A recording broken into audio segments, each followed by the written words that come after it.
sair. Segurança aí.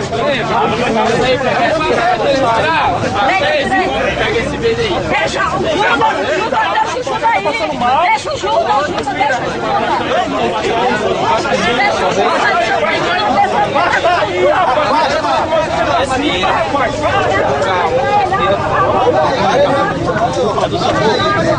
Pode colocar se identificado, por favor.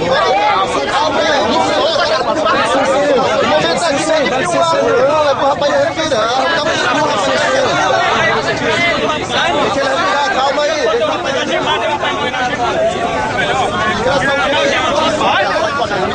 Por favor, não deixe pega minha carteira, que a gente identifica, por favor. Tira a gema, tira! Tira o gema, rapaz!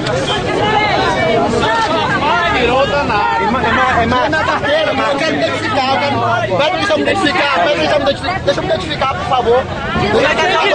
Eu não quero, agora me bate, agora me bate. Deixa eu pegar a carteira agora. Deixa eu pegar a carteira. Pega aqui, velho. Vai com a carteira aí. Tem direito a se identificar. Coronel Júlio. Coronel Júlio. Ele quer só se identificar, Coronel Júlio. Coronel Júlio, ele quer só se identificar.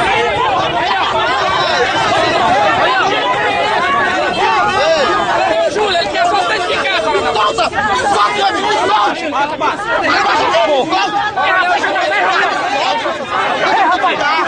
Tu te cala, você é o quê? Deixa eu me identificar! Então, bate agora, bate pra frente, vai! Mulher, bate! Por quê? Por que tu não bate agora? Rapaz, não grava comigo. Peraí, porra! Me respeita! Me respeita! Na verdade, eu estava dando uma entrevista para uma emissora de TV aqui de Teresina, quando chegou a tropa de choque da Polícia Militar, que eu pedi, vamos ter calma, vamos negociar, vamos manifestantes, ninguém é vagabundo, ninguém é bando, ninguém é moleque. Quando eu estava dando entrevista, chegou 2 policiais militares dizendo que queriam conversar comigo, aí na verdade me deram o famoso mata-leão, me enforcaram, trouxeram até o camburão, ficaram batendo na minha cabeça, me cotovelando até desmaiar. Quando eu acordei, já acordei dentro do camburão, pedi para me identificar, disseram que não queria saber de OAB, não queria saber de advogado, que eu estava preso. Aí chegaram com um boneco e com 2 pedras pra dizer que eu depredei um ônibus.